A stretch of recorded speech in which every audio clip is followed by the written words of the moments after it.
Diyos tayo'y tumawa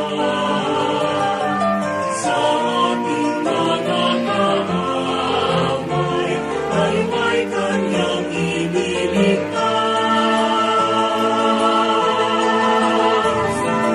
Hihig ang Panginoon,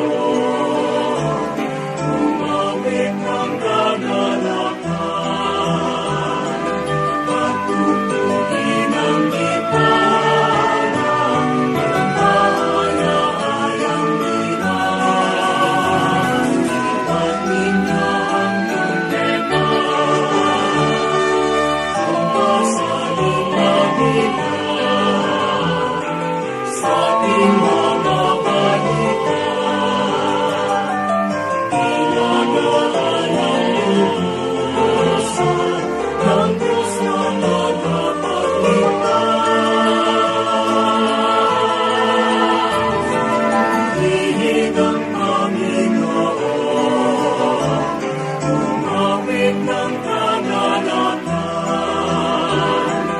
pagtutugin ang gitara, at ang dahaya-hayang dinas, ipagin niyo ang trompeta.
Nais ko, kagandahan mo ay pagmasdan, ang pag-ibig mo sa kitubo, kailan ba'y di pababayaan sa iyo naman. Matatapuan sa iyo naman.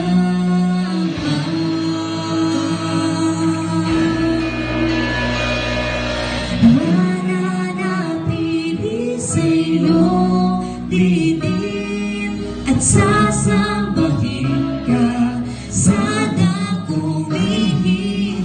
Mananatili sa iyong dilim at masumpungan ka sa dakong lihim.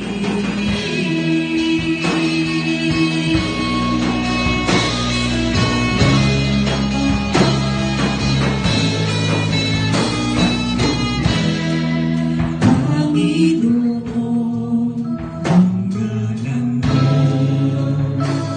ay kanina at sandigan mo, magbabago pangako mo. Salita mo'y panghahawakan sa iyo naman. Matatapuan sa iyo naman.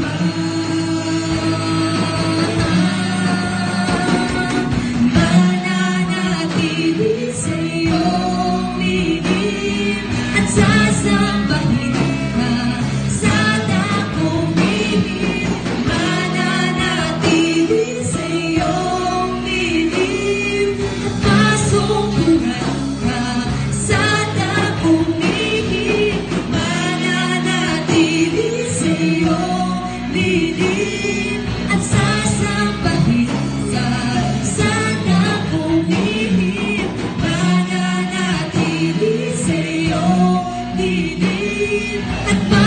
sumpungan ka sa dakong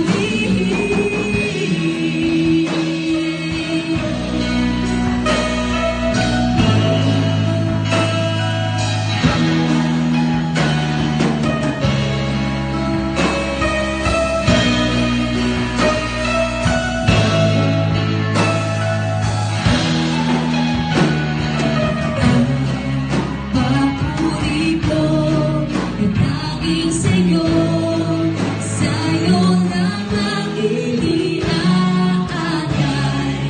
Panginoon, ang puso ko sa'yo magpakailanman.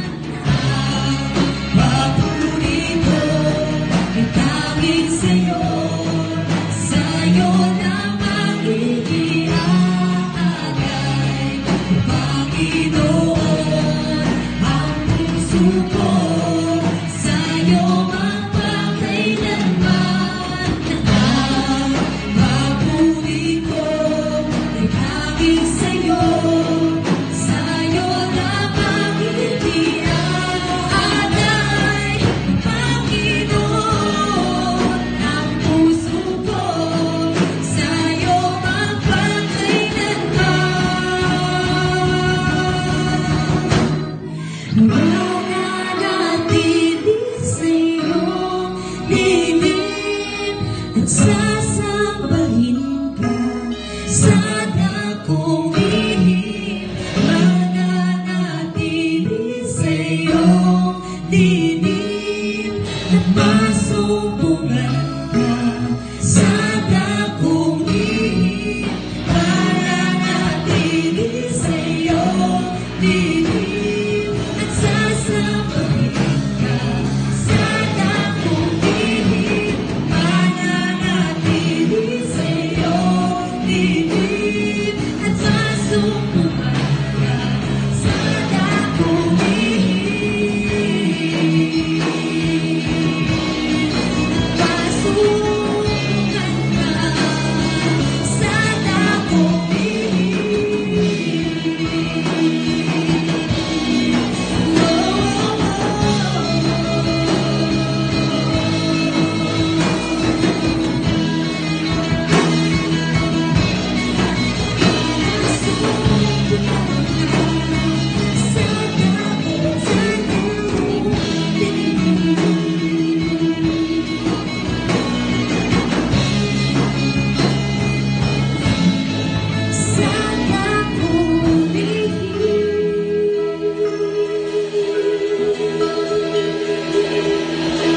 To God be all the glory.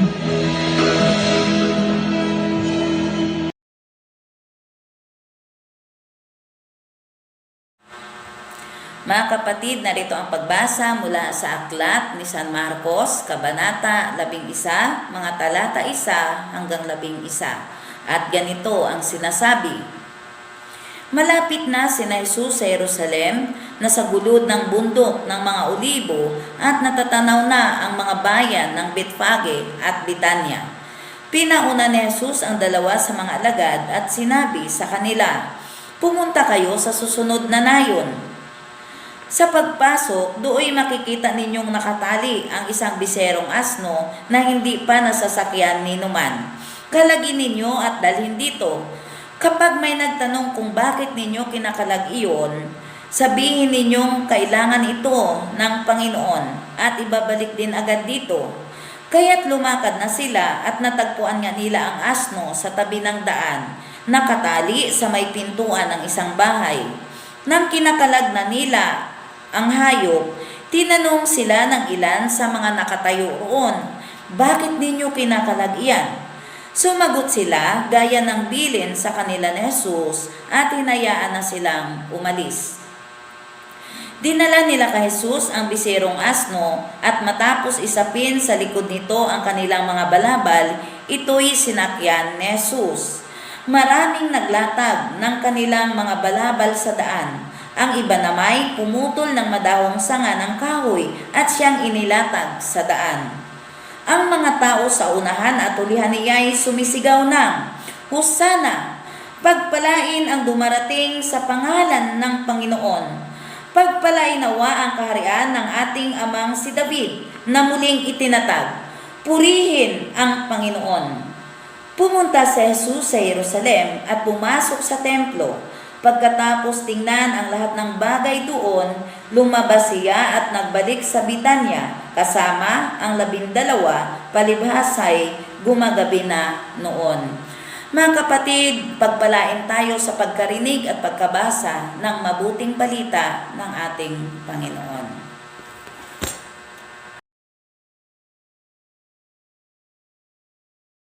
Salamat sa iyo, aking Panginoon Jesus. Ako'y inibig mo at inangking lubos. Ang tanging alay ko sa iyo, aking Ama. Ang buong buhay ko, puso at kaluluwa, hindi makayanan, ikapagkaloob. Mamahalin niyas, hugintong nilubod. Ang tanging alangin, O Diyos ay tanggapin. Ang tanging alay ko, nawa ay gamitin. Ito lamang, Ama, wala nang iba pa. Ako hinihiling, di ko akalain, ako ay bibigyan pansin. Tanging tulad ko'y ang dapat mahalin. Ang tanging alay ko sa iyo, aking Ama, ay buong buhay ko, puso at kaluluwa, hindi makayanan, pagkakaloob. Mamahalin niya, bigintong nilubod. Ang tanging dalangin, O Diyos ay tanggapin. Ang tanging alay ko, nawa'y gamitin. Ito lamang, Ama, at wala nang iba pa. Aking hinihiling, hinihintay ang iyong pagbabalik, Jesus. Ang makapiling kay kagalak ang loob. Ang tanging alay ko sa iyo, aking Ama, ay buong buhay ko, puso at kaluluwa, hindi makayanan, pagkakaloob. Mamahalin niya, bigintong nilubod. Ang tanging dalangin, O Diyos ay tanggapin. Ang tanging alay ko, nawa'y gamitin. Ito lamang, Ama, at wala nang iba pa. Aking hinihiling.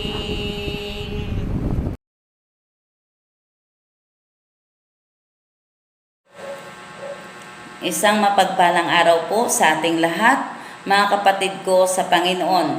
Ito ang araw na ginawa ng Diyos para tayong lahat ay sama-sama at magkakaisa na ang gawaing ito ay napakahalagang selebrasyon sa ating mga iglesia lokal at ganun din isang makasaysayang pangyayari sa buhay ng ating Panginoong Hesus sa mga tao noon, sa kanyang mga alagad at sa kasalukuyan.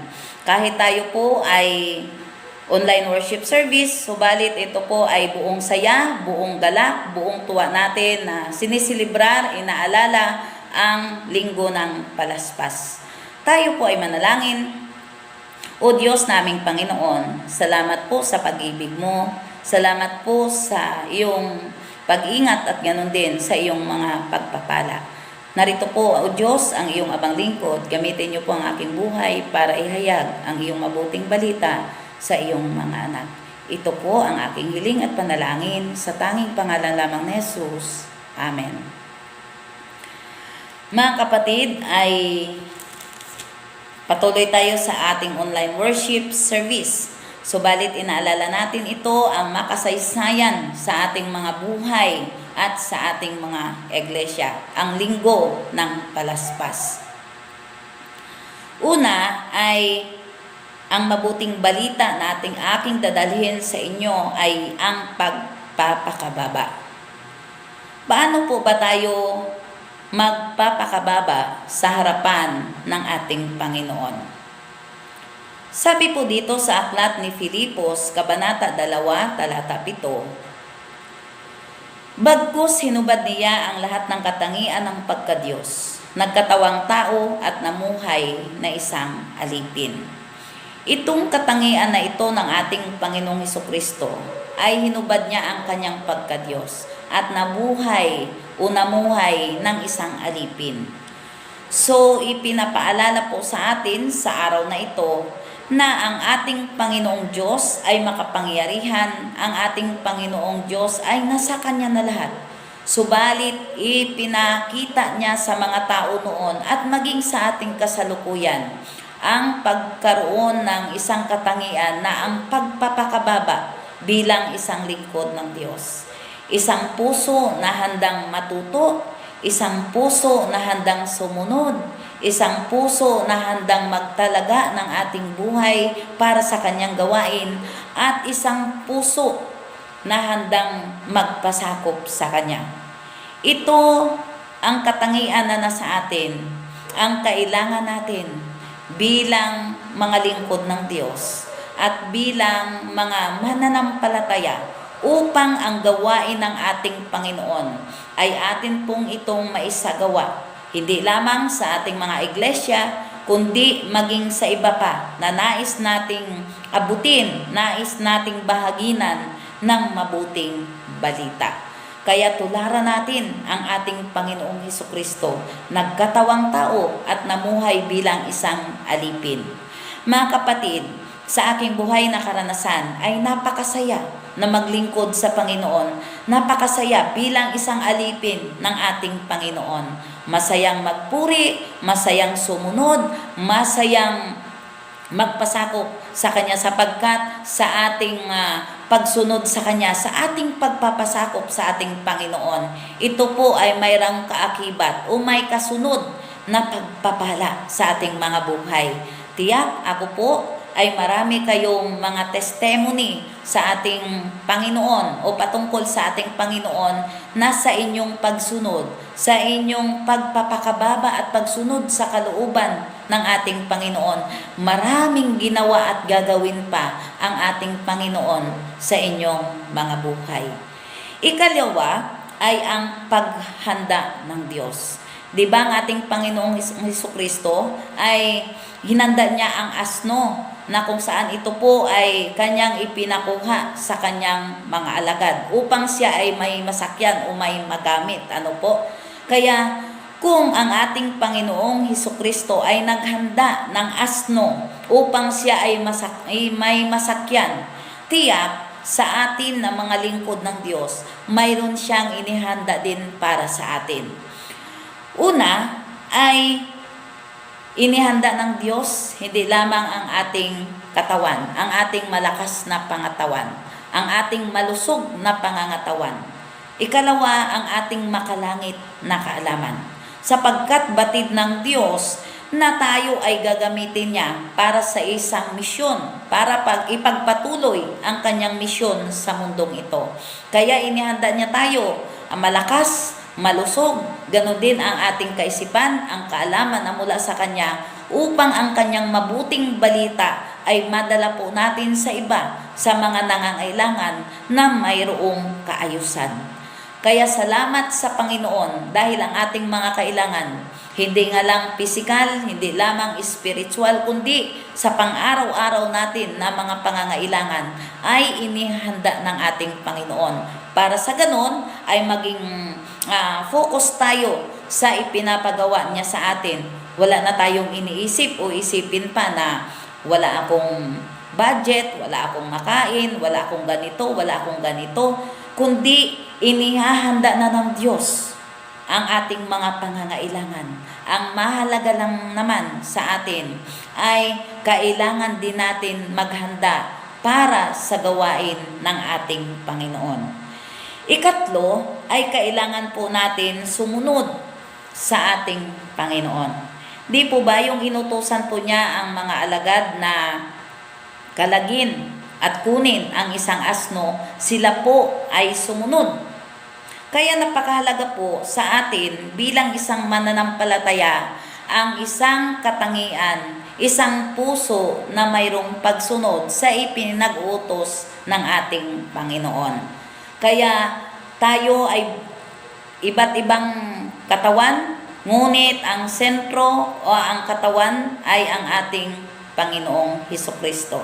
Sabi nga, iba't iba man tayo ng kaloob, pero ito ay mahalaga na gagamitin natin para sa kaluwalhatian ng ating Panginoon. Isang pusong pagsunod sa gawain ng ating Panginoon ay napakahalagang responsibilidad. Napakalaking gawain ito sa ating mga buhay. Kaya 'di ba sabi nga ay tinawag niya noon, ang iba ay mga evangelist, ang iba ay mga guro, ang iba ay mga pastor, ang iba ay mga ano pa man na binigyan ng Panginoon ng iba't ibang kaloob para ito ay magamit para sa kanyang kaluwalhatian. Kaya ang mensahe nung nakarang linggo, pag tinanggap mo si Jesus bilang Panginoon at tagapagligtas, ito ay mayroong kaakibat at napakahalagang responsibilidad na gawain patungkol sa ating Panginoon. Kaya sa atin po na mga anak ng Diyos, lalo na sa ating mga iglesia, kahit ngayon ay nasa panahon po tayo ng pandemya, subalit tayo ay sumusunod sa gawain ng ating Panginoon. Halimbawa, sa araw ng linggo ay nagtatalaga tayo ng oras para pakinggan o mapanood ang mensahe ng Diyos sa atin. Ano ang sasabihin ng Diyos sa akin sa oras na ito? Ito ay itinuturo sa atin ng ating Panginoon ang kanyang mabuting balita. At kung ito ay napakinggan natin, tiyak mayroon itinuturo ang ating Panginoon na kailangan nating dalhin. Dalhin ang mabuting balita para sa iba. Kaya hindi lang ang pagdala natin ng mabuting balita ng Diyos para sa iba, kundi ito ay maraming mga gampanin pa. Pinapanalangin natin sila. Kung may mga kapatiran po tayo ng ngailangan ng halimbawa ay pagkain, ito po ay bilang mga lingkod tayo ng Diyos. Tayo po ang nagiging kamay, tayo po ang nagiging tainga, tayo ang nagiging paa, tayo ang nagiging mata ng ating Panginoon para sa iba. Kaya napakapalad po natin, lagi ko pong sinasabi, napakapalad po natin na mayroon tayong isang puso na sumusunod sa ating Panginoon. Dahil alam ko at batid ko na tayo ay pinagkatiwalaan ng Diyos ng kanyang mga gawain, ang kanyang misyon sa mundong ito, sa ating iglesia at sa ating kapwa.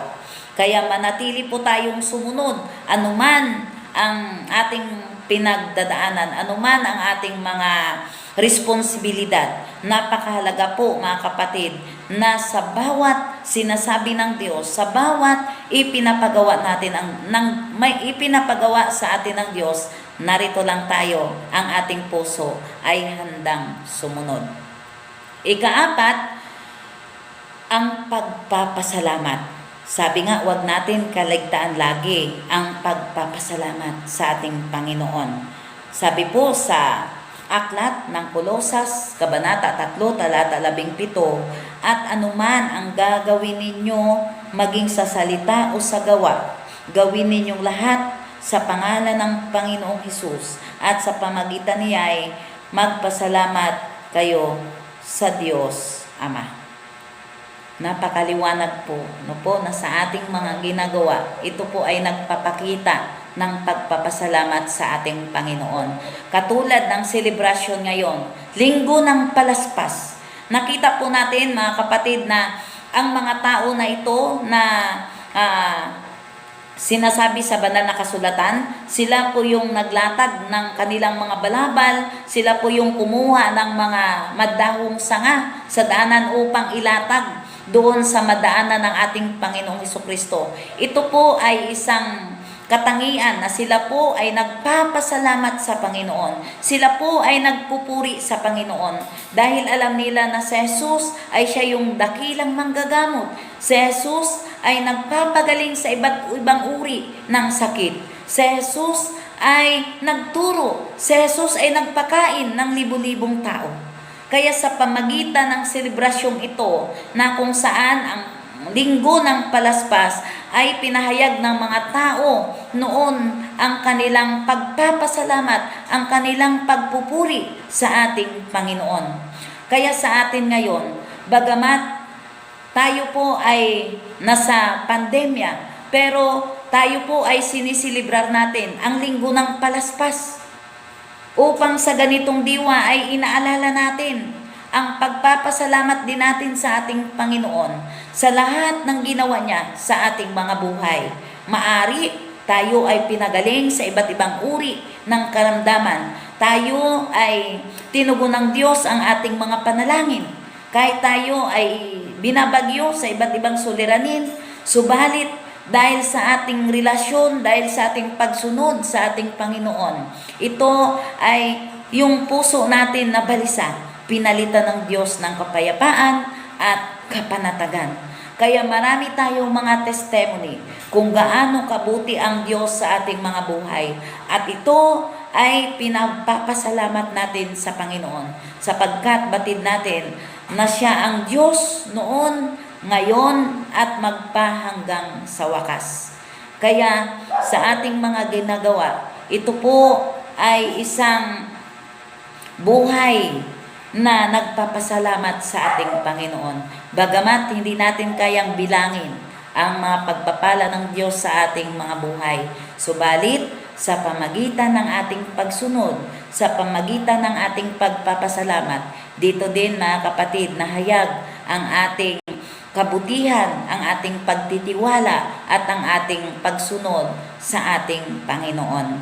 Kaya kahit pandemya, hindi mapipigil ang mahalagang selebrasyon sa ating mga iglesia lokal na kung saan batid natin ito na ito yung paraan ng mga tao noon at maging tayo sa kasalukuyan kung paano natin pasalamatan ang ating Panginoon sa lahat ng matagumpay na ginawa niya, hindi lamang sa buong mundo, hindi lamang sa ating pamilya, hindi lamang sa ating iglesia, kundi marami pa.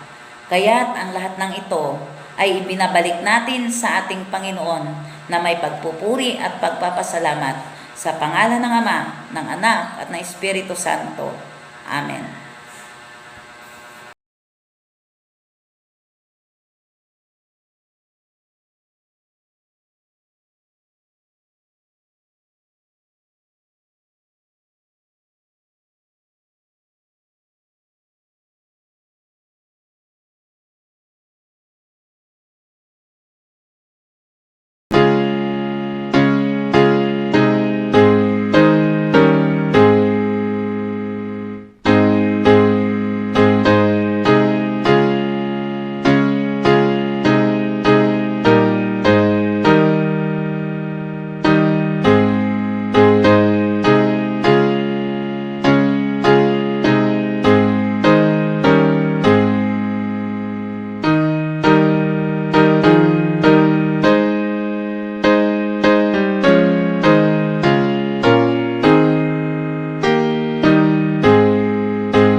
Mga kapatid, tayo po ay lumapit sa Panginoon sa diwa ng panalangin, kalakip ang ating pagpapasalamat. Tayo po ay manalangin. O Diyos naming Panginoon, nagpapasalamat po kami sa iyong mga salita na aming napakinggan at aming tinanggap. Tulungan niyo po kami, O Diyos, na iyong mga salita ito ay maisapamuhay namin at makasunod po kami ng naayon sa iyong kalooban. Kayo ang Diyos na nagpapagaling sa anumang uri ng karamdaman. Kayo ang Diyos na nagpakain sa mga tao at kayo ang Diyos na tumutugon sa aming mga panalangin. At higit sa lahat, kayo ang Diyos na aming Panginoon at aming tagapagligtas. Kaya sa oras na ito, O Diyos, patuloy na inilapit po namin ang aming mga kapatiran na mayroong karamdamang pisikal.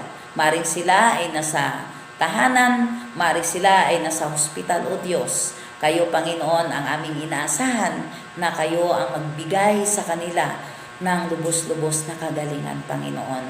Muli sa aming patuloy na pagtanggap ng mga pagpapala mo, O Diyos. Patuloy din, Panginoon, na bigyan niyo po kami ng isang puso na handang sumunod, handang magtalaga ng aming mga buhay sa iyong gawain. At higit sa lahat, mayroong kaming kababaang loob na sumunod sa inyo, magpasakop sa inyo at ihanda ang aming buhay para sa iyong gawain sa mundong ito. Salamat po, O Diyos, sa iyong mga salita na nagbibigay pag-asa.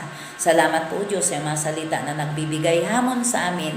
At higit sa lahat, salamat po sa iyong mga salita na nagbibigay ng magandang direksyon sa aming mga buhay. Ang lahat ng ito ay aking hinihiling, idinadalangin at ipinapasalamat sa tanging pangalan lamang ni Jesus na aming dakilang manunubos at tagapagligtas. Amen.